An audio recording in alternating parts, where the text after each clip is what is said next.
I'm Nicole Miller, a 35-year-old marketing manager at a major IT company in San Francisco. While my career was thriving and my personal life was fulfilling, there was one thing that worried me: my mother's concern about my marriage. Every Sunday, it was our tradition to have brunch together. Today, we were meeting at our usual cafe. "Nicole, have you met anyone special lately?" Mother asked hopefully. I let out a small sigh. "Mom, not this again. I'm perfectly happy with my life right now." "I know, but..." Mother hesitated for a moment. "I just want you to have a happy marriage like your father and I do." I understood her feelings. My parents' 45 years of happy marriage was indeed enviable. However, I wasn't willing to sacrifice my career just to rush into marriage. "Mom, don't worry. I'm sure I'll meet someone special someday," I smiled gently. Little did I know that those words would become reality sooner than I expected. About a year ago, an encounter that would dramatically change my life occurred. On my usual way to the office, I almost spilled my coffee in the elevator. "Careful there," a kind voice said, and a stranger steadied my cup. "Thank you." I looked up to see a gentle-looking man who appeared to be in his early 50s. "I'm Niall White, the newly appointed vice president," he introduced himself with a smile. That afternoon, Niall and I discussed a new project. His insight and experience paired perfectly with my innovative ideas, resulting in a brilliant plan. From then on, Niall and I frequently crossed paths at work. He was always a gentleman and respected my opinions. I gradually found myself drawn to his presence. 6 months after meeting Niall, he invited me to an upscale restaurant one evening. Under the soft candlelight, Niall quietly began to speak. "Nicole, since meeting you, my life has become so much brighter," Niall said with a serious look. "Will you marry me?" I caught my breath at those words. Various emotions swirled in my heart, but they quickly transformed into joyful excitement. "Yes, I'd love to," I answered, my eyes welling up with tears. That night, still buzzing with excitement, I called my mother. "Mom, I'm engaged." My mother's delighted voice rang through the phone. "Oh, that's wonderful. What's he like?" "You'll love him. He's gentlemanly and kind." I talked about Niall while basking in happiness. Later, when my mother met Niall, she seemed to like him right away. "He's wonderful. I think he'll make you very happy." She blessed our marriage wholeheartedly. Wedding preparations progressed smoothly, and 6 months flew by. Finally, our wedding day arrived. From early morning, I was busy with hair, makeup, and getting into my dress. Standing before the mirror in my pure white wedding gown, my heart raced with excitement. "Nicole, you look absolutely beautiful." Mother came into the room and embraced me with tears in her eyes. "Mom, I'm so happy," I felt my own eyes welling up. "Niall is a good man. He'll cherish you," Mother smiled tenderly. Taking a deep breath, I headed to the church. Dad was waiting for me at the grand doors. "Ready, sweetheart?" Dad asked gently. I nodded and took his arm.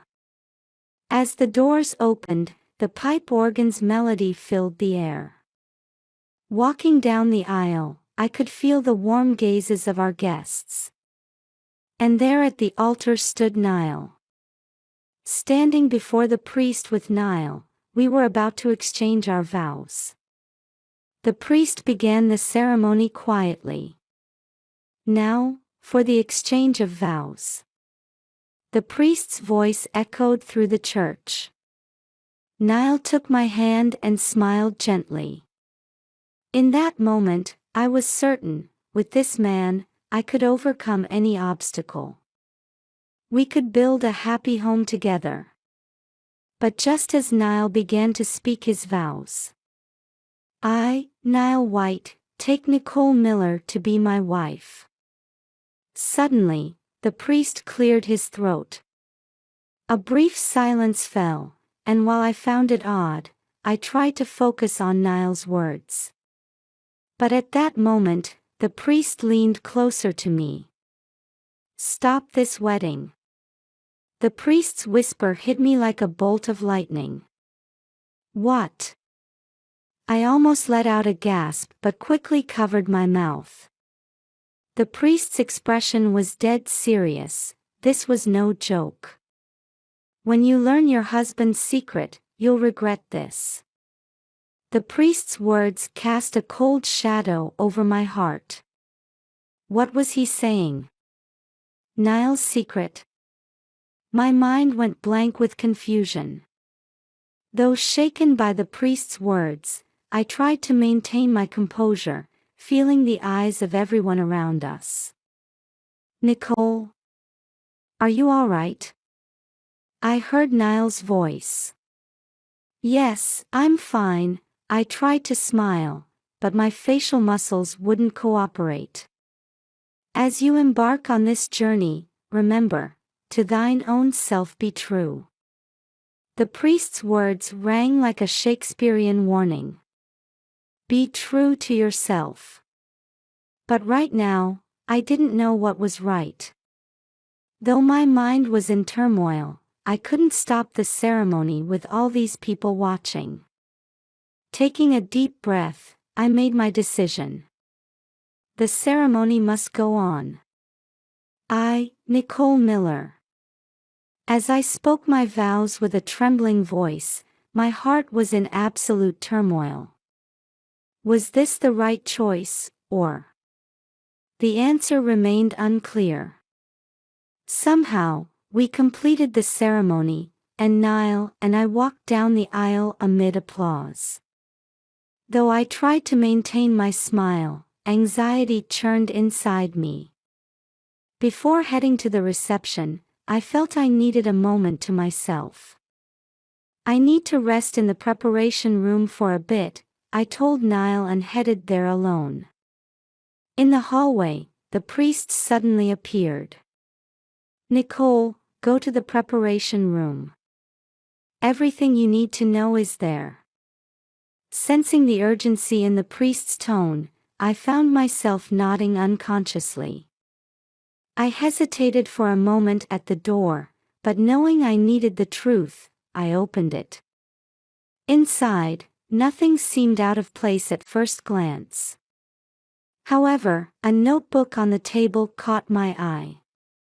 As I approached, I realized it was Niall's notebook. His name was written on the cover. Could this be? I reached for it, then hesitated. Something told me that opening this notebook would change everything. I could feel it in every fiber of my being. But I had to know the truth. Steeling myself, I picked up the notebook with trembling hands. Taking a deep breath, I slowly opened it. What I saw made my blood run cold. I have 3 wives and 7 children. Reading that line, my hands shook so violently I almost dropped the notebook. My breath caught in my throat, and my mind went blank. Is this a joke? Or maybe notes for a novel? I desperately tried to rationalize it, but the next line shattered any hope. New wife, eliminate after marriage and transfer of assets. A chill ran down my spine. Niall, my husband, could he? No, this can't be true. I whispered to myself, but with each turn of the page, more cruel reality was revealed. Detailed plans. Profiles of target women. Steps for asset transfer after marriage. And methods of disposal. Tears blurred my vision, but I kept turning the pages desperately. Then I found the entry about me. Nicole Miller, IT company executive. Estimated assets, $5 million. Transfer all assets within 6 months after marriage. Then. I couldn't bring myself to read further. I dropped the notebook to the floor and leaned against the wall. With my head spinning and body trembling, I called my mother. Mom, something terrible has happened. Voice shaking, I told her about the contents of Niall's notebook. I heard Mom take a deep breath on the other end of the line. Then came her unexpected response. Nicole, listen carefully. Actually, I almost fell victim to a similar man when I was young. What? You did, Mom. Yes. But I figured it out just in time. That's how I met your father. Her voice held a mixture of sadness and strength. Go get divorce papers right now. And get out of there as quickly as you can. My mother's calm judgment helped me regain some courage. But everyone's waiting for me. The reception. Don't worry. I'll handle everything. Your safety is what matters most. Her firm tone made me nod. Thank you, Mom. I'll move right away. After hanging up, I took a deep breath. Though still confused, I knew I had to act now. I put the notebook in my bag and quietly left the preparation room. A battle I never imagined was about to begin. But with my mother's support, I slipped out through the reception hall's back door and caught a taxi to City Hall. The driver looked surprised to see a bride in her wedding dress, but thankfully, he didn't ask any questions. When I held the divorce papers at City Hall, the weight of reality hit me. But remembering the words in Niall's notebook, I began filling them out without hesitation. After submitting the divorce papers, while considering my next move, Mom called to say she'd arranged a lawyer for me. I headed straight to the specified office. At the office, I was greeted by Deborah Foster, a lawyer in her 50s. As I explained the situation, she listened with a serious expression. First, we'll proceed with the divorce. Then we'll start gathering evidence to prove Niall's crimes, Deborah said quietly. Evidence? Yes. The notebook is important, but it might not be enough on its own.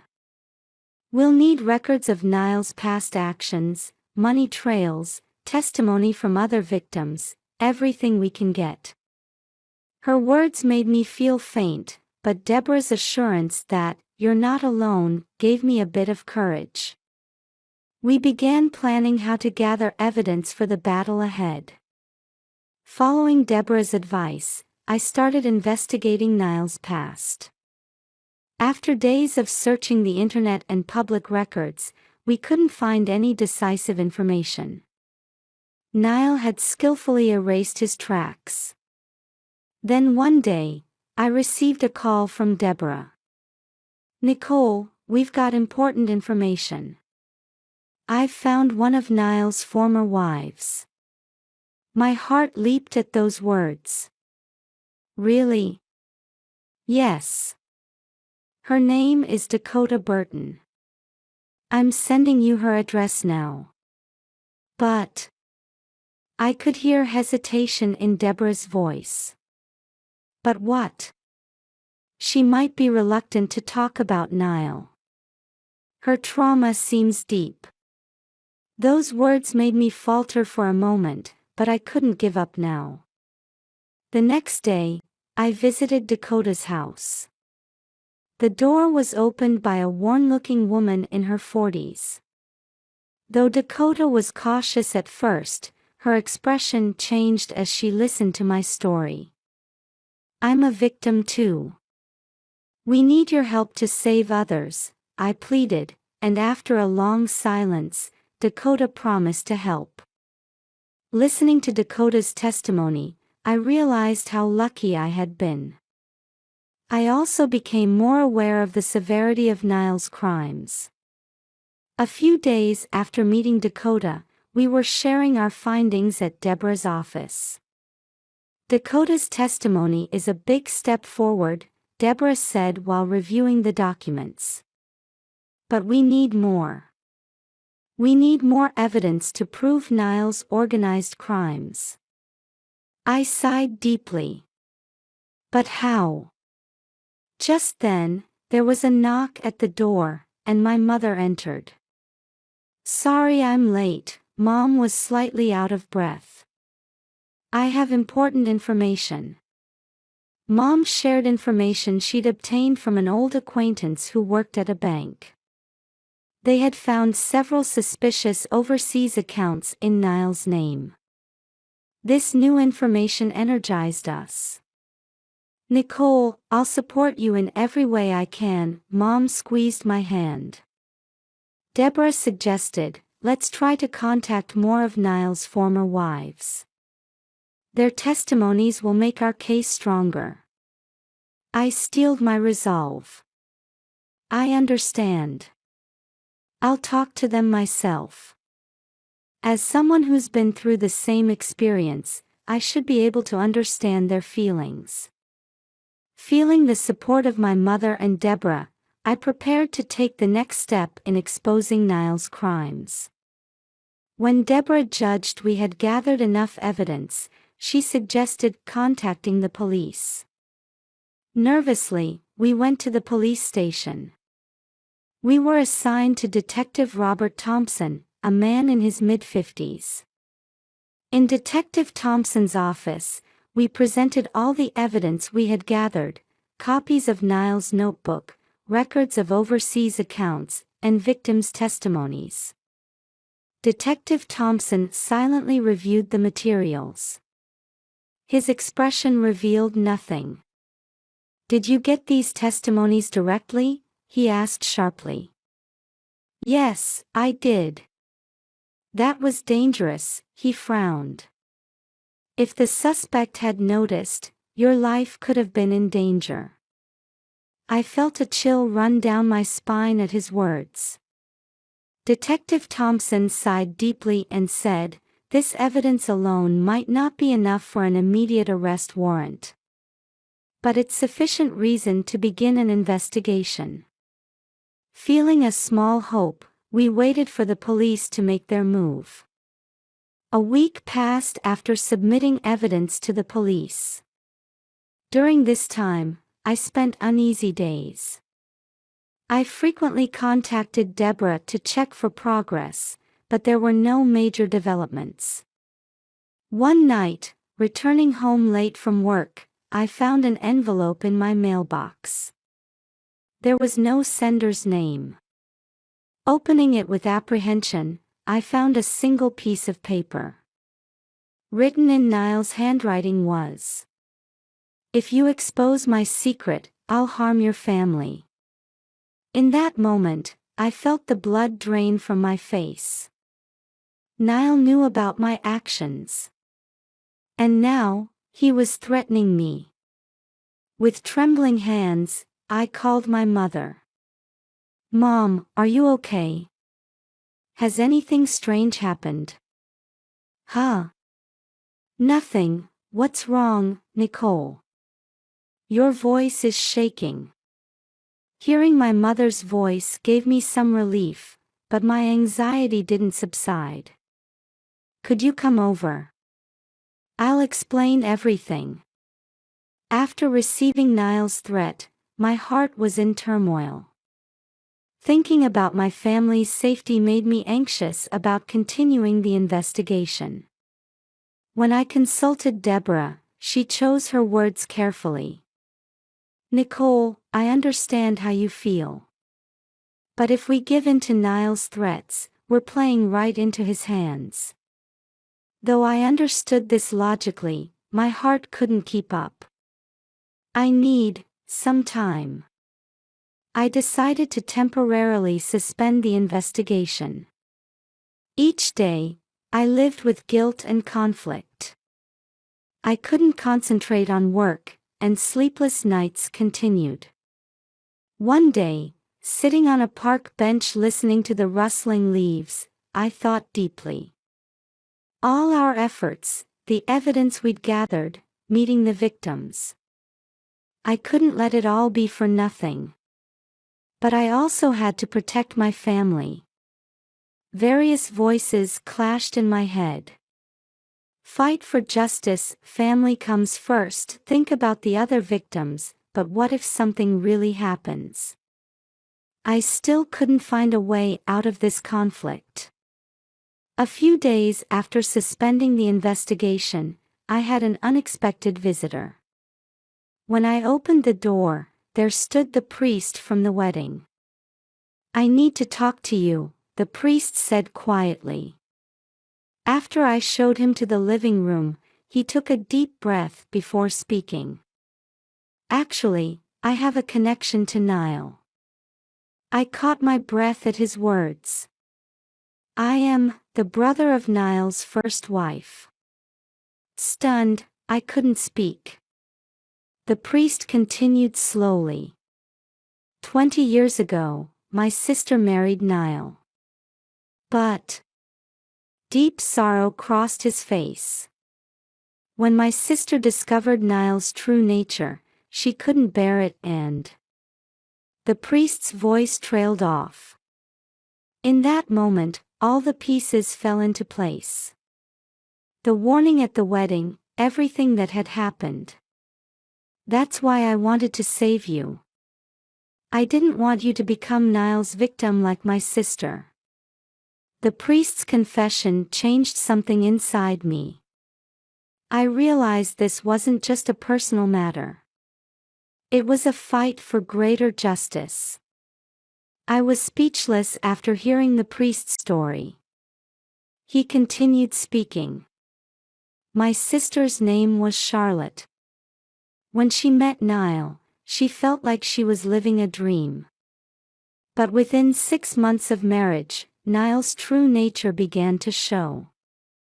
Tears glistened in the priest's eyes.